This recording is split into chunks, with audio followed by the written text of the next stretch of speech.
Hello, welcome to the Best Academy of Science Nagpur. Up to previous video, we have completed unit number 2 of Organic Chemistry, which belongs to BSc 6th semester Nagpur University.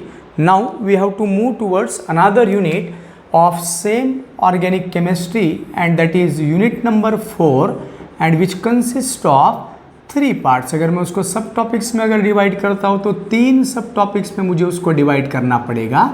एक को मैं कहूँगा synthetic dies, second part होता है synthetic drugs, और तीसरा जो part होता है उसको हम लोग कहेंगे सिंथेटिक पॉलीमर. तो ये 3 सब टॉपिक से बना हुआ है हमारा ये यूनिट. सो उसमें से सबसे पहले हम लोग स्टार्ट करने वाले हैं, that is synthetic dies. So synthetic dies, so synthetic का मतलब होता है मैनमेड, जो हम लोग लेबॉर्ट्री में तैयार करते हैं, और डाइज मतलब ऐसे पिगमेंट या ऐसे केमिकल कंपाउंड जो किसी आर्टिकल के ऊपर कलर इम्पार्ट करने का काम करते हैं. जैसे कि हम लोग फैब्रिक्स देखते हैं, जैसे कि हम लोग लेदर देखते हैं, जैसे कि हम लोग प्लास्टिक देखते हैं, तो इन सब में जो अलग अलग कलर आप लोगों को दिखाई देता है, विजुअलाइज होता है. सो ये जो विजुअलाइज्ड कलर है that is nothing but a synthetic dies. So synthetic die मतलब ऐसा केमिकल कंपाउंड या ऐसा पिगमेंट, डेफिनेटली वो पिगमेंट है मतलब केमिकल कंपाउंड है. तो ऐसा केमिकल कंपोनेंट जो कोई, या ऐसा केमिकल कंपाउंड जो कोई आर्टिकल को कलर इंपार्ट करने का काम करता है, ऐसे केमिकल कंपाउंड्स को हम लोग डाइज कहते हैं. वैसे दोस्तों डाइज और पेंट ये दोनों चीज़ें अगर हम लोग भले ही यूज़ करते हो, लेकिन पेंट और डाइज में फ़र्क है. नाखूने के ऊपर जो आप लगाते हो, जिसको आप लोग नेल डाई नहीं कहते, उसको नेल पेंट कहते हैं. और फैब्रिक्स के ऊपर जो अप्लाई करते हैं उसको आप लोग फैब्रिक का पेंट नहीं कहते, उसको डाई कहते हैं. हेयर के ऊपर जो आप अप्लाई करते हैं उसको हेयर पेंट नहीं कहा जाता, उसको हेयर डाई कहा जाता है. तो पेंट और इस डाइज में फ़र्क क्या है? तो सबसे पहला तो पेंट अगर हम लोग देखते हैं तो पेंट को अगर आप नाखूनों के ऊपर अगर अप्लाई करते हो, so that will get adsorb, वो एड्जॉर्ब होगा, and adsorption is the surface phenomenon. जबकि हम डाई जब अप्लाई करते हैं तो डाई ये एब्जॉर्ब किया जाता है उस मटेरियल से. डाई जब कोई मटेरियल के ऊपर अप्लाई करते हो तो डाई उस मटेरियल के साथ में केमिकल बॉन्ड्स बनाता है और जाके उससे स्टिक हो जाता है, एब्जॉर्ब किया जाता है. Absorption is a bulk phenomenon. So paint ये एड्जॉर्प्शन के फिनोमिनॉन से अप्लाई किया जाता है, जबकि डाई जब अप्लाई करते हैं so that is applied on the basis of absorption. Dye जब अप्लाई करते हो तो उस मटेरियल और हमारे डाई मतलब केमिकल कंपाउंड के बीच में बॉन्डिंग तैयार होती है.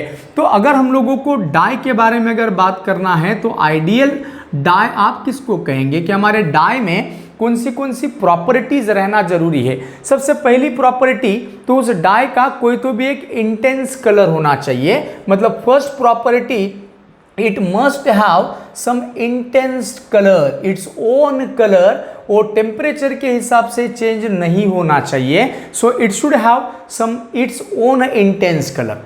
दूसरा, अगर हम लोग उसको कोई आर्टिकल के ऊपर अप्लाई करते हैं तो सॉलिड मटेरियल, तो आप सॉलिड मटेरियल के ऊपर अप्लाई नहीं कर सकते. डेफिनेटली उस डाई को आपको कोई तो भी सॉल्वेंट में क्या करना पड़ेगा, डिजॉल्व करना पड़ेगा. तो हमारा जो डाई है वो सोलूबल रहना चाहिए पर्टिकुलर सॉल्वेंट में. So should be soluble in particular solvent, और उस सॉल्वेंट में सोलूबल हो जाने के बाद अब हम वो डाई का सॉल्यूशन कोई आर्टिकल के ऊपर अप्लाई कर सकते हैं. उसके बाद में अगर हम लोग बात करते हैं तो ड्यूरेबिलिटी की, कि सर उसकी ड्यूरेबिलिटी ज़्यादा रहनी चाहिए. मतलब आसानी से आप लोग पानी से धोते हो या सनलाइट के प्रेजेंस में उड़ नहीं जाना चाहिए, सर वोलेटाइल नहीं रहना चाहिए, वो ड्यूरेबल रहना चाहिए, उसने फैब्रिक के साथ में मजबूत केमिकल बॉन्ड्स बनाने चाहिए. और वैसे ही it should be water resistant, मतलब पानी से वॉश करने के बाद वो आसानी से नहीं निकलना चाहिए. हीट रेजिस्टेंट, हीट के कांटेक्ट में आने के कारण उसका कलर फेड नहीं होना चाहिए. और वैसे ही हम लोग उसको डिटर्जेंट रेजिस्टेंट भी कहते हैं. तो इस तरीके की कुछ प्रॉपर्टीज हमारे डाई के पास में रहनी चाहिए, तब जाकर आप उस डाई को आइडियल डाई कहते हो. नाउ ये जो डाई है सर, ये डाई का कंपोजिशन क्या है। तो डाई के बारे में हम लोग पढ़ेंगे कलर एंड कंस्टिट्यूशन। तो डाई के पास में ऐसी क्या खास बात होती है कि कोई आर्टिकल के ऊपर अप्लाई करने के बाद वो आर्टिकल को कलर प्रोड्यूस करता है, या हमारे डाई का केमिकल कंपोजिशन क्या है। कोई डाई आपको येलो कलर का दिखता है, कोई डाई ब्लू कलर का दिखता है, कोई डाई आपको वायलेट कलर का दिखता है। तो ये डाई जो कलर प्रोड्यूस कर रहा है तो उसके पीछे वजह क्या है। सो कलर के पीछे उसके केमिकल कंपोजिशन की मेन वजह होगी। तो हम यहाँ पर पढ़ने वाले हैं हमारे डाइज और डाइज के बारे में, उसके कलर और कंस्टिट्यूशन के बारे में कि ऐसा क्या उसका केमिकल कंपोजिशन होता है जिसकी वजह से वो आर्टिकल को कोई कलर इंपार्ट करने का काम करता है। तो हमारी सबसे पहली हेडिंग जो है इस लेसन में, and that is colour and constitution of dye. तो जो कुछ भी डाई का पर्टिकुलर कलर होता है या फिर डाई को कोई मटेरियल के ऊपर अप्लाई करने के बाद जो वो उस मटेरियल को कलर इंपर्ट करता है तो उसके पीछे उसके केमिकल कंपोजिशन की क्या थ्योरी है, उसका केमिकल कंस्टिट्यूशन क्या रहना चाहिए। So colour and constitution, colour and constitution of die.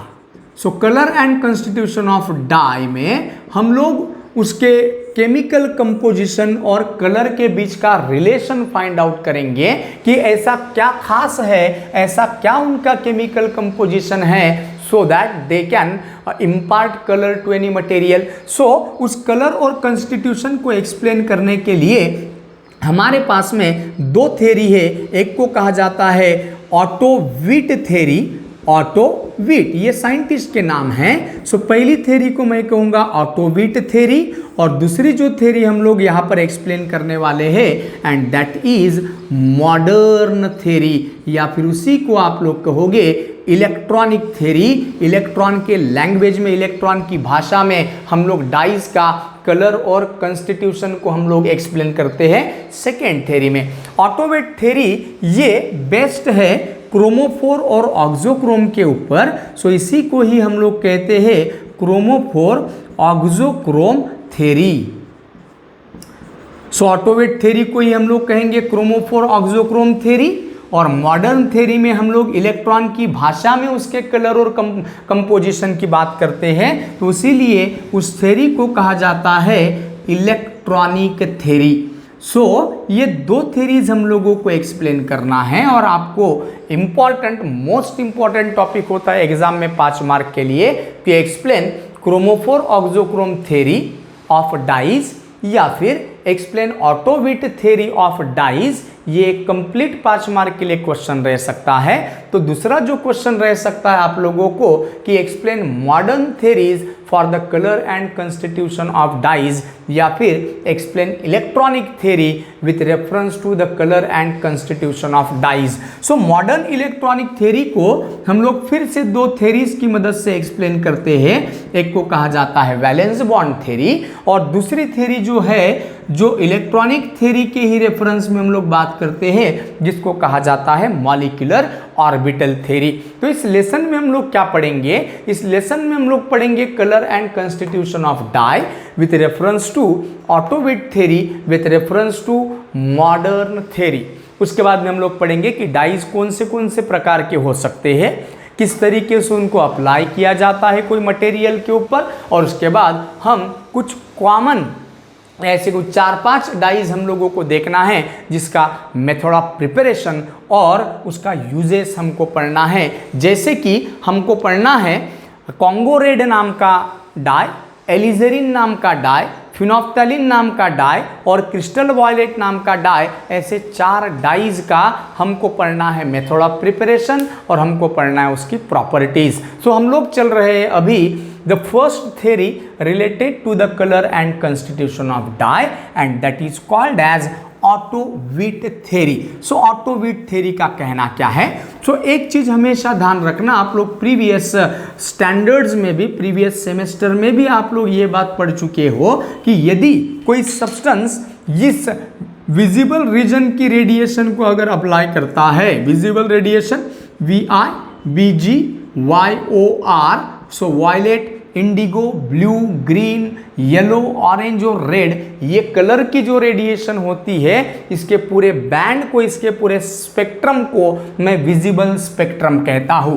और इन हर एक कलर की जो रेडिएशन है उनके वेवलेंथ की कुछ रेंज होती है, जैसे 400 नैनोमीटर से लेकर तो 750 नैनोमीटर वेवलेंथ की रेडिएशन का इन्वॉल्वमेंट होता है विजिबल रीजन में।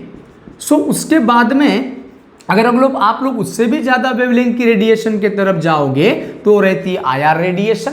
आईआर रेडिएशन से भी ज्यादा वेवलेंथ की रेडिएशन की तरफ जाओगे तो उसको कहते हैं हम लोग माइक्रोवेव रेडिएशन। माइक्रोवेव रेडिएशन से भी आप लोग ज्यादा वेवलेंथ की रेडिएशन की अगर बात करते हो तो उसको कहा जाता है रेडियो वेव्स। वैसे ही हम लोग विजिबल रीजन से कम वेवलेंथ रहने वाली जो रेडिएशन होती है उसको आप लोग अल्ट्रावायलेट रेडिएशन कहते हो। जिसके बाद उससे भी कम वेवलेंथ की जो रेडिएशन होती है उसको आप लोग एक्सरेज कहते हो। उससे भी कम वेवलेंथ की जो रेडिएशन होती है उसको आप लोग कॉस्मिक रेज कहते हो। तो इस तरीके से ये अलग अलग वेवलेंथ के हिसाब से या डिक्रीजिंग एनर्जी के हिसाब से या इंक्रीजिंग वेवलेंथ के हिसाब से जो आप लोगों ने रेडिएशन को अरेंज किए इसको इलेक्ट्रोमैग्नेटिक स्पेक्ट्रम कहा जाता है। सर आईआर रेडिएशन की वेवलेंथ विजिबल रीजन की रेडिएशन के वेवलेंथ के तुलना में ज्यादा है। सो वेवलेंथ ज्यादा है मतलब एनर्जी कम, because energy is inversely proportional to the wavelength of radiation.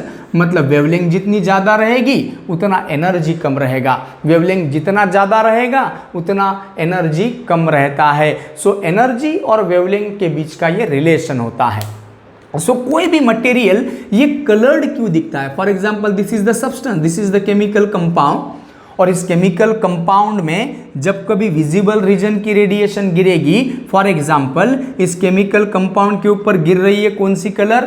Visible radiation गिर रही है। विजिबल रेडिएशन है इसका मतलब सर हमारे पास में वायलेट कलर की रेडिएशन भी उसमें है, इंडिगो कलर भी, ब्लू कलर भी, ग्रीन, येलो, ऑरेंज और रेड। तो ये सातों कलर के रेडिएशन का जो कॉम्बिनेशन है जिसको आप लोग व्हाइट लाइट कहते हो, जिसको आप लोग विजिबल रेडिएशन कहते हो, तो ये विजिबल रेडिएशन जब इस मटेरियल के ऊपर इरेडिएट होगी, so when the visible radiation is irradiated on any substance, तो ये सब्सटेंस क्या करेगा? इस विजिबल रेडिएशन में तो ढेर सारे वेवलेंथ की रेडिएशन है, तो ये सब्सटेंस उसमें से कुछ वेवलेंथ की रेडिएशन को एब्जॉर्ब करेगा। अब कुछ वेवलेंथ की रेडिएशन को अगर एब्जॉर्ब करता है तो अब बचे हुए कलर क्या है? फॉर एग्जाम्पल आपके सब्सटेंस ने इस पूरे विजिबल रीजन में से वायलेट कलर की रेडिएशन को एब्जॉर्ब किया है। वायलेट कलर की रेडिएशन को यदि एब्जॉर्ब करता है तो अब बचे कौन से कलर है? Indigo, blue, green, yellow, orange, red. और ये जो बचे हुए 6 कलर है, क्योंकि एक कलर तो उसने एब्जॉर्ब कर लिया है, तो कोई सब्सटेंस रेडिएशन को क्यों एब्जॉर्ब करता है उसका हिसाब हम लोग सामने देंगे ही। लेकिन वायलेट कलर की रेडिएशन यदि ये सब्सटेंस एब्जॉर्ब करता है तो बचे हुए 6 कलर है। अब ये 6 कलर का कॉम्बिनेशन मतलब ही कहलाता है उस वायलेट कलर का complementary colour. So complementary colour is the combination of remaining 6 colour radiations. तो अब रेडिएशन एब्जॉर्ब करने के बाद बचे हुए जो 6 कलर है उन 6 कलर का जो कॉम्बिनेशन रहेगा उसको आप कहोगे वायलेट कलर का कॉम्प्लीमेंट्री कलर। और वायलेट कलर का कॉम्प्लीमेंट्री कलर होता है येलो, और अभी आपको ये सब्सटेंस येलो कलर का दिखाई देगा। सो व्हेन, तो कहने का मतलब ऐसा है कि when the visible radiation is irradiated on any substance, that substance absorb a particular radiation from the visible region and then it is found to be of that color which is the complementary color of the absorbed colored radiation. सो यहाँ पर इसने violet colour की radiation absorb किया और बदले में आपको compound कौन से कलर का दिख रहा है?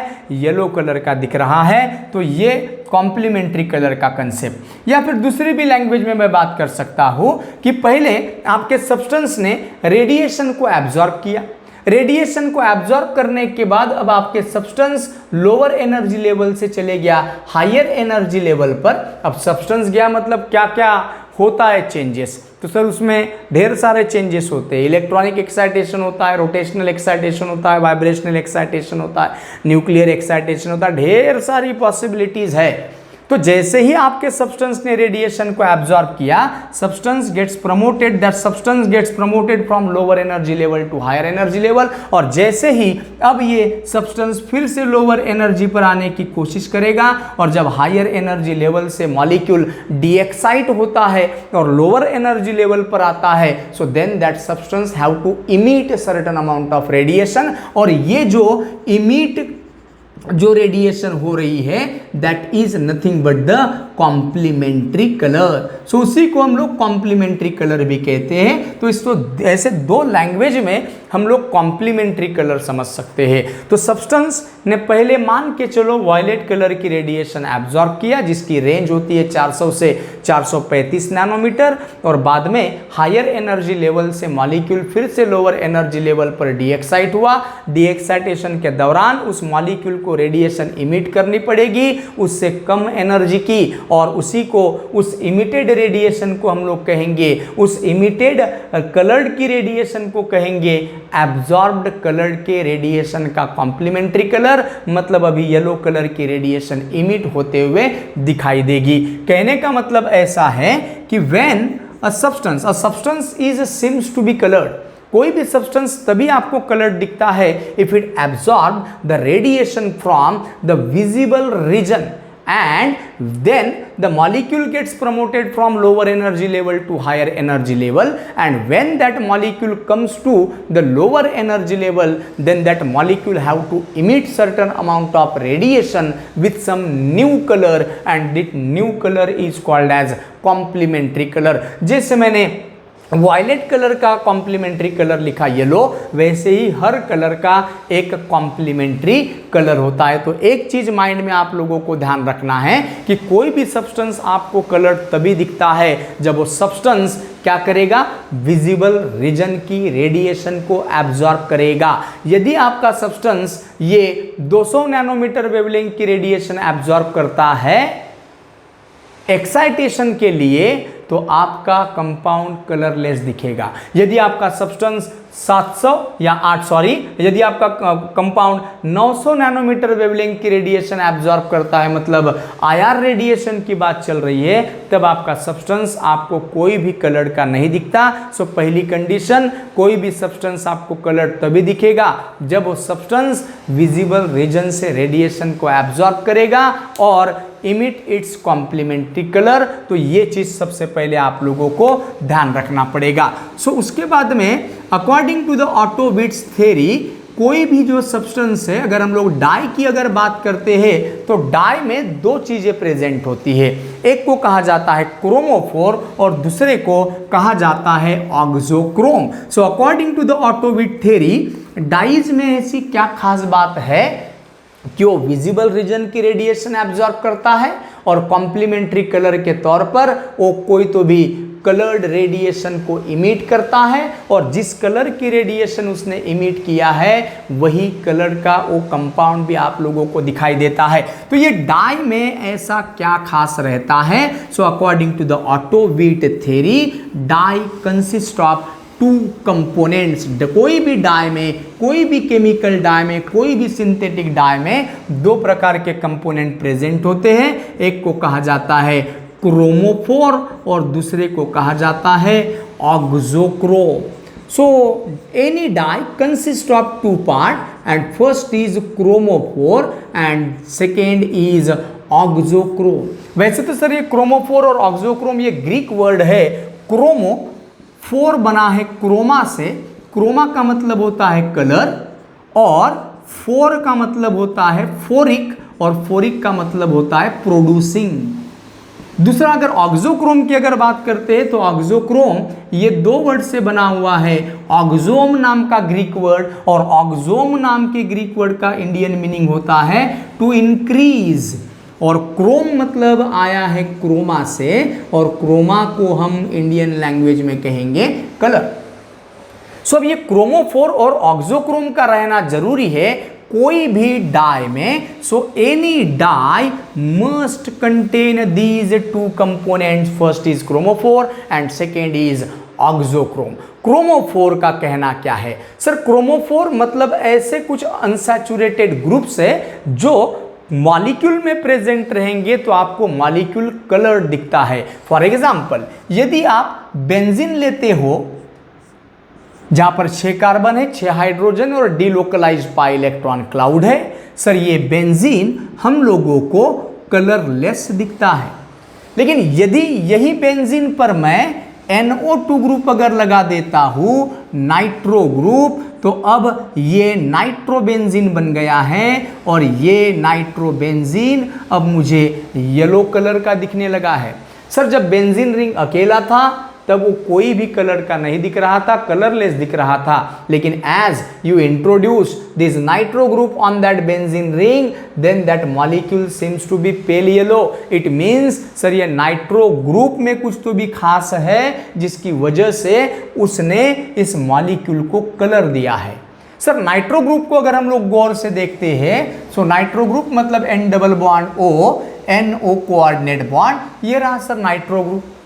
तो ये नाइट्रो ग्रुप के प्रेजेंट रहने से अभी हमारा कंपाउंड कलर्ड हुआ है। इसका मतलब नाइट्रो ग्रुप ये कोई केमिकल कंपाउंड को कलर देने वाला है, कलर प्रोड्यूसिंग है। So nitro group is called as colour producing group, nitro group is called as chromophoric group. So chromophoric group मतलब the unsaturated groups present in the molecule which gives color to that chemical compound, so that are called as chromophore। अब ये chromophore किस तरीके से रह सकते हैं, कौन से रह सकते हैं? तो नाइट्रो ग्रुप रह सकता है क्रोमोफोर के तौर पर, नाइट्रोसो ग्रुप रह सकता है क्रोमोफोर के तौर पर, सर एजो ग्रुप हो सकता है क्रोमोफोर के तौर पर, वैसे ही ऑर्थोक्यूनोनाइड ग्रुप हो सकता है क्रोमोफोर के तौर पर, ऑर्थोक्यूनोनाइड ये इस तरीके से लिखा, वैसे ही पैराक्यूनोनाइड हो सकता है क्रोमोफोर के तौर पर। सो इस तरीके से क्रोमोफोर की डेफिनेशन बन जाती है मेरे पास में, the certain unsaturated groups present in organic molecule which impart colour to that chemical compound are called as chromophores, उनको हम लोग क्रोमोफोर्स कहेंगे। अब उसके बाद में अगर हम लोग बात करते हैं, मैं एक केमिकल कंपाउंड कंसिडर करता हूं जैसे कि ये बेंजीन, और इस बेंजीन पर लगा देता हूं मैं N डबल बॉन्ड N, और फिर से मैं लगा देता हूं एजो ग्रुप के साथ फिर से एक बेंजीन। सो इसको कहा जाता है एजो बेंजीन। तो ये एजो बेंजीन जो है ये आपको ऑरेंज रेड कलर का कंपाउंड दिखता है, ऑरेंज रेड कलर का कंपाउंड। अब ये जो ऑरेंज रेड कलर का कंपाउंड है, जब आपने बाइफिनिल लिए थे तो आप लोगों को कंपाउंड कलरलेस दिख रहा था, लेकिन जैसे ही आपने उस दोनों बेंजीन के बीच में एजो ग्रुप लगाए तो अभी ये कंपाउंड आप लोगों को ऑरेंज रेड कलर का दिख रहा है। इसका मतलब सर ये N डबल बॉन्ड N मतलब एजो ग्रुप, ये है रिस्पॉन्सिबल इस कंपाउंड को कलर देने के लिए, तो एजो ग्रुप को भी आप क्रोमोफोर की लिस्ट में गिनोगे। लेकिन जैसे ही इस एजो ग्रुप को आपने इंट्रोड्यूस किए तो अब कोई भी केमिकल कंपाउंड के ऊपर जब आप क्रोमोफोर लगाते हो तो आपको कौन सा कंपाउंड मिल रहा है? एक कलर्ड कंपाउंड मिल रहा है। So those coloured compound which or the colored compound containing a chromophore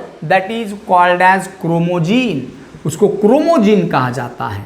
मतलब बेंजीन के ऊपर आप लोगों ने जब कुछ नहीं लगाए थे तो कंपाउंड कलरलेस था, लेकिन जैसे ही बेंजीन के ऊपर आप लोगों ने NO2 लगाए तो कंपाउंड पेल येलो बन गया। मतलब ऐसा केमिकल कंपाउंड जो कलर्ड है क्रोमोफोर लगाने की वजह से, सो ऐसे नाइट्रोबेंजीन को भी हम कह सकते हैं chromogen. So chromogen are the coloured compounds which contains chromophore in their molecules. अब मैं क्या करता हूं, ये जो एजोबेंजीन है जो ऑरेंज रेड कलर का कंपाउंड है इसका मैं रिडक्शन करता हूं, मतलब हाइड्रोजन की एडिशन कर देता हूँ। हाइड्रोजन की एडिशन करूंगा तो नाइट्रोजन नाइट्रोजन के बीच में डबल बॉन्ड है, एक सिग्मा एक पाई बॉन्ड टूट जाएगा और पाई बॉन्ड टूटने के बाद अब पिक्चर बनेगी N बॉन्ड N। अब एजो ग्रुप नहीं रहा, अब यहाँ पर हाइड्रोजन हाइड्रोजन की एडिशन, ये बन जाएगा हाइड्रोएजोबेंजीन। हाइड्रोएजोबेंजीन, और ये जो हाइड्रोएजोबेंजीन दिखता है दोस्तों, इसको हम कहते हैं कलरलेस कंपाउंड। तो ये अब आप लोगों का कलरलेस कंपाउंड बन गया।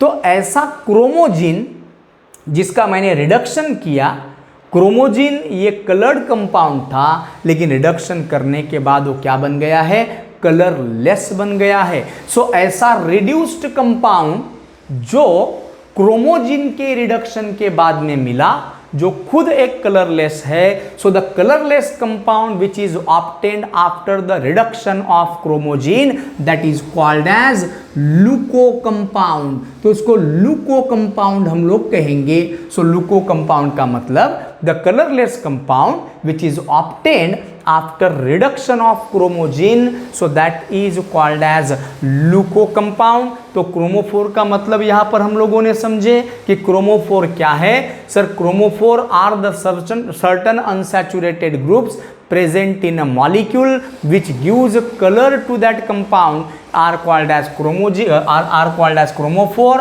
Examples are nitro group, nitroso group, azo group, paraquinonoid group, orthoquinonoid group। उसके बाद में हम लोग कहेंगे the colored compounds containing chromophore are called as chromogene। Example देंगे, azobenzene is orange red coloured because it contains chromophoric group azo group, but when these orange colored azobenzene is reduced, so it gives colorless compound hydroazobenzene. So this colorless compound which is obtained after the reduction of a colored chromogene, so that type of compound is called as leuco compound। उसके बाद में अगर हम लोग बात करते हैं acetone की, CH3 C double bond O CH3। Sir acetone में कार्बन ऑक्सीजन के बीच में एक डबल बॉन्ड आप लोगों को दिख रहा है, मतलब पाई बॉन्ड आपको दिख रहा है। सर एसीटोन तो वैसे कलरलेस कंपाउंड है। उसके बाद में मैं एसीटोन को थोड़ा सा मॉडिफाई करता हूं। एसीटोन ध्यान से देखो, CH3 C डबल बॉन्ड हो CH3, सर एक कलरलेस कंपाउंड। लेकिन यदि मैं इस CH3 को निकाल देता हूं या इस CH3 के एक हाइड्रोजन को निकालकर फिर से यदि मैं एसेटिल ग्रुप अगर लगा देता हूं, तो ये बन जाएगा एसेटिल एसीटोन। एसीटोन था, हाइड्रोजन निकालकर एसेटिल ग्रुप लगाए, एसेटिल एसीटोन। सर ये भी कलरलेस है। लेकिन यदि मैं ये कंपाउंड लिखता हूं CH3 C double bond O CH3, तो यहां पर एसेटिल एसेटिल, बाई एसेटिल या डाई एसेटिल, और ये बाई एसेटिल या डाई एसेटिल ये जो है ये कलर्ड कंपाउंड की कैटेगरी में आता है। मतलब एसीटोन जिसमें एक ही पाई बॉन्ड था, सर वो कलरलेस। एसेटिल एसीटोन में दो पाई बॉन्ड थे, वो भी कलरलेस। लेकिन बाई एसेटिल में दो पाई बॉन्ड प्रेजेंट है, लेकिन ये कलर दिखता है। ऐसा क्या खास बात है सर? तो बाई एसेटिल में अगर देखोगे तो कार्बन ऑक्सीजन के बीच का एक पाई बॉन्ड, कार्बन ऑक्सीजन के बीच का दूसरा पाई बॉन्ड, तो ये पाई बॉन्ड, ये पाई बॉन्ड, और दो पाई बॉन्ड के बीच में आपको दिखता है सिंगल सिग्मा बॉन्ड। तो आप कहते हो sir here 2 pi bonds are conjugated. 2 pi bond कैसे है? कॉन्जुगेटेड है। लेकिन यहां पर एसीटोन में तो एक ही पाई बॉन्ड है, कॉन्जुगेशन का सवाल नहीं आता। एसेटिल एसीटोन में 2 पाई बॉन्ड है, पाई बॉन्ड, लेकिन 2 पाई बॉन्ड के बीच में सिग्मा बॉन्ड कितने हैं? 2 सिग्मा बॉन्ड है। मतलब सर यहाँ पर पाई बॉन्ड कॉन्जुगेटेड नहीं। पाई बॉन्ड कॉन्जुगेटेड कब कहते? when 2 pi bonds are separated by 1 single sigma bond, then we can say that the 2 pi bonds are conjugated। Sir acetyl acetone में 2 pi bond तो थे, लेकिन pi bond conjugated नहीं थे, इसीलिए ये कलरलेस दिख रहा होगा। और यहाँ पर बाय एसेटिल में 2 पाई बॉन्ड है, लेकिन 2 पाई बॉन्ड कॉन्जुगेशन में है, कॉन्जुगेशन की वजह से भी आपका कंपाउंड आपको कैसे दिखता है, कलर दिख सकता है। मतलब सिर्फ ये अनसैचुरेटेड ग्रुप रहने से ही काम नहीं चलता, इनके अलावा अगर मॉलिक्यूल में कॉन्जुगेशन अगर रहता है तो कॉन्जुगेशन की वजह से मॉलिक्यूल को कलर मिल सकता है। मतलब conjugated pi bond can be considered as chromophoric group. तो ये क्रोमोफोर के बारे में, क्रोमोफोर के बारे में अगर कोई पूछता है एक अलग से question, right a short note on chromophore, तो इतना डिस्क्रिप्शन आप अलॉन्ग विद द एग्जांपल्स दे सकते हो ये क्रोमोफोर के बारे में। ऑक्सोक्रोम की अगर बात करता हूं मैं, तो ऑक्सोक्रोम ये एक ग्रीक वर्ड है ऑक्सोम। ऑक्सोम का मतलब होता है टू इंक्रीज और क्रोमा का मतलब होता है कलर। ऐसे कोई ग्रुप्स जो मॉलिक्यूल में प्रेजेंट है लेकिन वो कलर तो नहीं दे सकते, लेकिन वो कंपाउंड के कलर को इंटेंसिफाई कर सकते हैं। तो मैं यहाँ पर क्रोमोफोर का जो कुछ भी डिस्क्रिप्शन है उसको यहाँ से वैनिश कर देता हूँ ताकि हमारे पास ऑक्सोक्रोम के लिए जगह बन जाए। सो ऑक्सोक्रोम ये मॉलिक्यूल में जब प्रेजेंट रहेंगे तो उनमें उतनी एबिलिटी नहीं कि वो कंपाउंड को कलर दे पाए। मतलब auxochromes are those group which can not impart colour to compound. वो कोई केमिकल कंपाउंड को कलर नहीं दे सकते, लेकिन अगर वो क्रोमोफोर के साथ में प्रेजेंट रहते हैं तो कंपाउंड के कलर को इंटेंसिफाई किया जा सकता है। एग्जाम्पल के तौर पर यहाँ पर फिर से मैं वैसे ही ले रहा हूं। मैंने सबसे पहली बार बेंजीन लिया, बेंजीन मुझे कलरलेस दिखा क्योंकि यहाँ पर कोई भी आप लोगों को क्रोमोफोर नहीं दिख रहा है। मैंने बेंजीन को नाइट्रो ग्रुप लगाया, नाइट्रो ग्रुप लगाने के बाद ये मुझे कंपाउंड दिख रहा है पेल येलो, नाइट्रोबेंजीन रहा कंपाउंड का नाम। वैसे सर यदि आप बेंजीन के ऊपर NH2 लगाते हो तो ये बन जाता है अमाइनो बेंजीन, एनिलीन, ये भी आप लोगों को कलरलेस कंपाउंड दिखता है। लेकिन यदि आप नाइट्रोबेंजीन लेते हो, नाइट्रोबेंजीन जिसमें खुद ऑलरेडी एक क्रोमोफोर नाइट्रो ग्रुप लगा हुआ है और वही नाइट्रो ग्रुप के साथ साथ क्रोमोफोर के साथ साथ यदि आप NH2 लगा देते हो तो ये बन जाता है प्यारा नाइट्रो एनिलीन, और प्यारा नाइट्रो एनिलीन आपको दिखता है डार्क येलो कलर का। मतलब कहने का मतलब ऐसा है जब बेंजीन के ऊपर आपने NO2 लगाए तो NO2 लगाने से NO2 ने कंपाउंड को कलर प्रदान किया। जब बेंजीन के ऊपर आपने NH2 लगाए तो NH2 में इतनी एबिलिटी नहीं कि वो कंपाउंड को कलर दे पाए।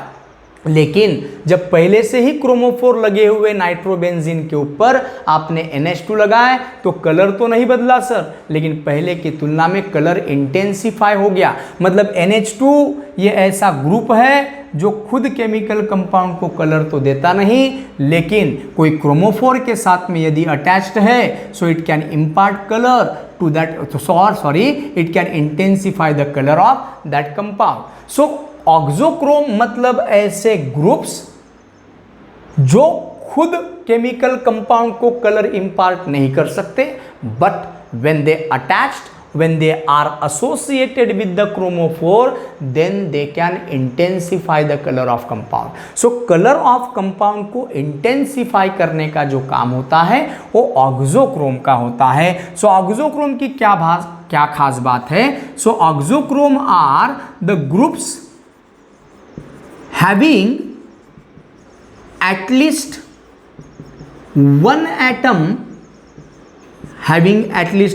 atom containing lone pair of electron, lone pair of electron रहना चाहिए।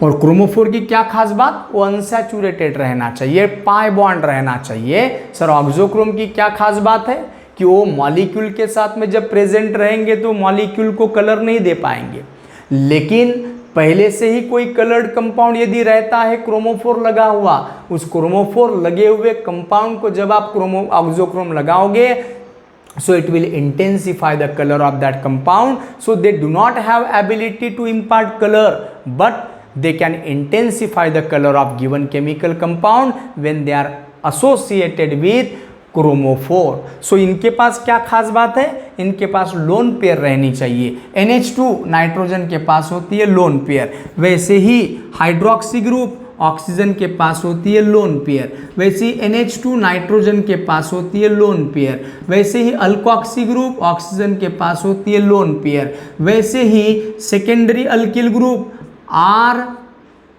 या फिर प्राइमरी अमाइन ग्रुप, तो ये जो ग्रुप होते हैं आप लोगों के पास में सर, ये सब लोन पेयर वाले हैं। सो ऑक्सोक्रोम का मतलब हुआ the groups having at least one atom containing lone pair of electron which do not have ability to impart color to the chemical compound, but when they are associated with the chromophore they can intensify the color of compound। अब ये जो chromophore के साथ लगे हुए auxochrome जो होते हैं दोस्तों, ये ऑक्सोक्रोम होते हैं एक तो एसिडिक ग्रुप, नहीं तो होते हैं बेसिक ग्रुप्स। और जो कुछ भी आप लोग डाई लगाते हो, मतलब डाई में प्रेजेंट है ऑक्सोक्रोम, और ऑक्सोक्रोम में क्या है, एसिडिक या बेसिक ग्रुप रह सकता है। जब कभी कोई आर्टिकल के ऊपर ये डाई लगाते हो तो इसका एसिडिक ग्रुप उस आर्टिकल के बेसिक ग्रुप के साथ में कंबाइन होकर सॉल्ट बनाता है। जब कभी ये डाई आप अप्लाई करते हो तो हो सकता है आपके डाई के ऑक्सोक्रोम का बेसिक ग्रुप इस फैब्रिक के एसिडिक ग्रुप के साथ कंबाइन होकर क्या बनाता है, सॉल्ट बनाता है। मतलब सर, और ये जो सॉल्ट तैयार हो रहा है उस आर्टिकल के ऊपर सर, ये सॉल्ट तैयार होना उस डाई की ड्यूरेबिलिटी को इंक्रीज करता है। जैसे कि आप लोग कॉटन के कपड़े देखते हो, कॉटन के कपड़ों के ऊपर जब डाई लगाते हो तो कॉटन के कपड़ों का कलर बड़ी आसानी से निकलता है, क्योंकि कॉटन में होता है सर पूरी तरीके से सेलुलोज, और सेलुलोज में लगे हुए जो ग्रुप है वो न्यूट्रल ग्रुप है, वो कोई डाई के साथ में एसिड या बेस कंबाइन होकर सॉल्ट नहीं बनाते। Due to the no salt formation they can be easily removed, उनकी ड्यूरेबिलिटी कम होती है। लेकिन हमारे फैब्रिक में यदि एसिडिक या बेसिक ग्रुप है तो डाई में प्रेजेंट रहने वाले ऑक्सोक्रोम के एसिडिक बेसिक ग्रुप उनके साथ कंबाइन होकर सॉल्ट बनाते हैं, और सॉल्ट फॉर्मेशन की वजह से उनकी ड्यूरेबिलिटी बढ़ती है। मतलब सर, ये ऑक्सोक्रोम के दो काम हैं, ऑक्सोक्रोम के दो काम हैं। पहला काम to intensify the colour, first function is to intensify the colour of that chromogene or dye, and second function is salt formation with the fabric or with the article so that it increases the durability of that dye। तो ये हो गया हमारे auxochrome के बारे में। तो एक चीज तय हो गई सर कि कोई भी कलर्ड कंपाउंड है उसको डाई नहीं कहना। डाई में दो चीजें प्रेजेंट रहनी जरूरी है। Dye must contain two groups, and first is chromophore and second is auxochrome. Chromophore भी रहना जरूरी है, ऑक्सोक्रोम भी रहना जरूरी है। इसको तो डाई कहोगे ही नहीं क्योंकि वो कलरलेस है।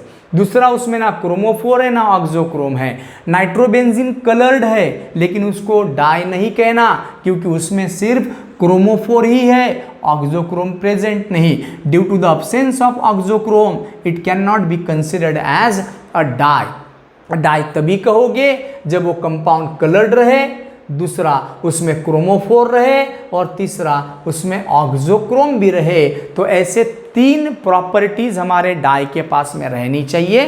पहला, dye should be coloured. Second, dye must contain nitro group, dye must contain chromophoric group, and तीसरा, dye must contain auxochromic group. So when these three parameters are fulfilled by any chemical compound then that coloured chemical compound can considered as dye. तो ये die में तीन चीजें आपके पास में होनी चाहिए। एजोबेंजीन की अगर बात करते हो तो एजोबेंजीन भी आपको ऑरेंज रेड कलर का दिखता है। Benzene nitrogen double bond nitrogen, sir वो क्रोमोफोर लगे रहने की वजह से वो ऑरेंज कलर का दिख रहा था, लेकिन उसको डाई नहीं कहना क्योंकि उसमें ऑक्सोक्रोम गायब है, उसमें ऑक्सोक्रोम है ही नहीं। जैसे आपने नाइट्रोबेंजीन को डाई नहीं कहे थे। So this is all and all about the first theory, that is Otto-Witt theory, which gives the color and constitution for the dyes. So this is all about the most important question of this lesson. 5 mark के लिए generally आपके university exam में होता है, explain the Otto Witt theory, explain the chromophore and auxochrome theory with reference to the colour and constitution of dye. ये complete 5 mark के लिए question. 2.5 mark के लिए क्वेश्चन अगर बनाना चाहता हूं मैं, तो मैं बनाऊंगा right a short note on chromophore, chromophore के बारे में जिसका डिस्क्रिप्शन हमने बात की है और उसकी पूरी theory. Right a short note on auxochrome, auxochrome के बारे में जो डिस्क्रिप्शन लिखी हमने और उसकी थ्योरी। तो ये बनता है सर पहला कंटेंट हमारे इस लेसन का। So today I have to stop here. In next video we will discuss about modern theories related to the electrons. Electron की भाषा में हम लोग बात करेंगे। यहाँ पर आपने कोई इलेक्ट्रॉन की लैंग्वेज में बात नहीं की है कि ये NH2 लगाने से ऐसे क्या हुआ सर कि कलर इंटेंसिफाई हो गया, NO2 लगाने से ऐसे क्या हुआ सर कि ये कंपाउंड येलो कलर का बन गया। तो इलेक्ट्रॉन के लैंग्वेज में अभी भी हमने बात नहीं की है। इलेक्ट्रॉन के लैंग्वेज में हम लोग बात करेंगे नेक्स्ट वीडियो में, जो कलर और कंस्टिट्यूशन से रिलेटेड रहेगा डाइस के, और उसको हम लोग कहते हैं मॉडर्न थ्योरी, जिसको हम लोग कहते हैं इलेक्ट्रॉनिक थ्योरी। और उसको 2 थ्योरीज में हम लोग डिवाइड करेंगे, एक वैलेंस बॉन्ड थ्योरी और दूसरा molecular orbital theory. And that will be the another most important topic for 5 mark related to this lesson. So today I have to stop here. Thank you so much.